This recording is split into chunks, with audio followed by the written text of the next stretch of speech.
All right, episode 2 of The Captain. I hope you enjoyed it. I thought it was fantastic. This one picks up at the end of the 1995 season, where episode 1 left off. And it talks a lot about the Yankees hiring Joe Torre. Buck Showalter had been the manager during the 95 season.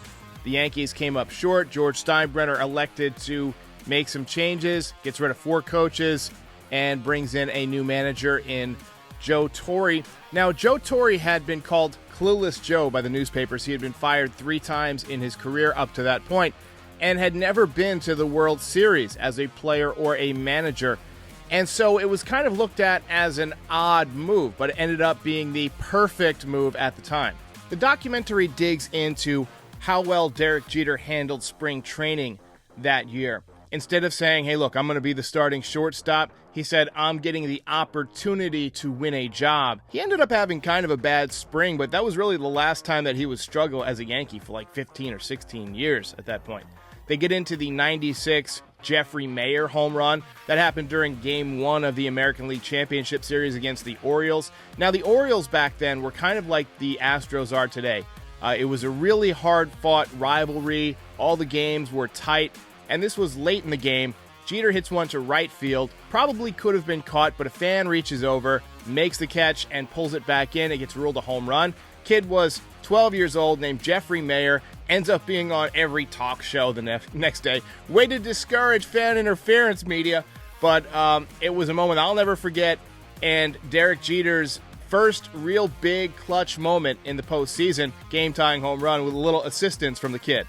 Next, they obviously cover the 96 World Series. That was Jeter's first World Series. That was the first World Series of my lifetime that I got to watch the Yankees play in. First World Series for the Yankees since 1981. I was actually surprised they didn't play Joe Torre's anecdote about the final out of the World Series, because I've heard him give this story a few times about how he was watching the ball. It was a pop-up towards third base. He was watching it come down, and just as it was about to settle into the glove of Charlie Hayes, Derek Jeter gets the hands up and begins the celebration just a split second before everyone else. Jeter goes on to win Rookie of the Year that year, but the next segment kind of focuses on Jeter's off-the-field life after 96. He was a matinee idol in New York, and the ladies loved him.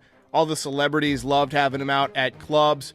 And they interviewed Darryl Strawberry, who, of course, had a similar experience during the 80s, where he was one of the stars of New York, and he kind of fell victim to some of the trappings that New York has. Got addicted to drugs, ended up getting suspended, and his career went into a tailspin before reviving it somewhat with the Yankees in the 90s. The next segment introduces A-Rod for the first time. Now, A-Rod actually came up in 94, played a little bit more in 95, but in 96 he had a really outstanding season. And so he was getting attention as part of this young crop of shortstops that included Derek Jeter and the up-and-coming Nomar Garciaparra with the Red Sox. The episode kind of delves into their early friendship, but also kind of hints at some jealousies that were brewing beneath the surface for A-Rod, because he was putting up these big numbers in Seattle, and nobody really cared. Jeter was getting all of the attention, even though statistically he was not doing anything as significant as A-Rod, but he was winning. The final 20 minutes of episode 2 begin with a discussion of the 1998 season. Now, that was Brian Cashman's first year as the Yankees general manager. He replaced Bob Watson, who retired on February 2nd. And Cashman kind of said that he didn't want the job. He took the job, but he kind of figured that it was the beginning of the end of his Yankees career. Now, 20 some odd years later, he is still the GM in that position. It's been kind of crazy the way he bucked that trend. Now, I kind of wish they had spent more time talking about 97, because the loss in 97, which they do mention, they show some brief highlights, really was a catalyst emotionally for most of that 1998 roster. The 98 team is covered quite in depth. They take a look at the brawl between the Yankees and the Orioles. You get more Darryl Strawberry action delivering the left hook on the edge of the dugout.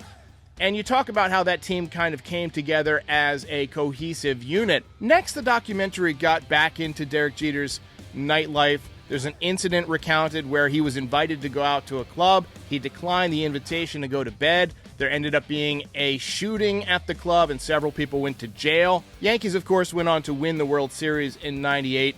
I thought they did a nice job covering the postseason. They didn't really put as much emphasis on the historic nature of that team, I felt. I mean, that was such an unbelievable team. That might have been one of the best teams in the history of sports. And yeah, they cover the 114 wins, but I don't feel like they really got in depth as to how good that team really was.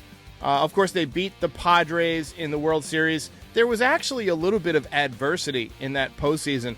The Yankees fell down 2-1 to the Cleveland Indians at the time, now the Guardians. And they were really one just missed grand slam by Jim Thome away from being down 3-1. That ball goes out of the ballpark. Perhaps the entire dynasty changes. Of course, after the World Series, Derek Jeter has to go to arbitration to get his contract for the next year. He actually won that arbitration case. But it talks a little bit about how there began to be a little bit of bad blood brewing between he and Brian Cashman. And I'm hoping that they address that more in this series, because that would go on and be a trend throughout Jeter's entire tenure with the Yankees. After 2 episodes, I have to say that I'm enjoying The Captain, and it's definitely going to be one of my more rewatched Yankees documentaries. The 96 World Series film, I'll probably never watch anything as much as I watched that. There's a great documentary from the 98 season called The Season of Their Lives. And then there's a drama documentary which is acted out called The Bronx is Burning. It was on ESPN several years ago. I feel like that's one of my more rewatched pieces of Yankees entertainment. But this is definitely good. I like the approach that The Last Dance took, where they focused on every member of the dynasty. You know, there's episodes about Pippen, episodes about Rodman. And I don't feel like, because this is centered on Derek Jeter, that it really covers the team in the depth that I would like to see, but still very, very good, very worth watching. And I can't wait to watch the rest of the series. 5 more episodes. I'll be back with recaps after every single one of them.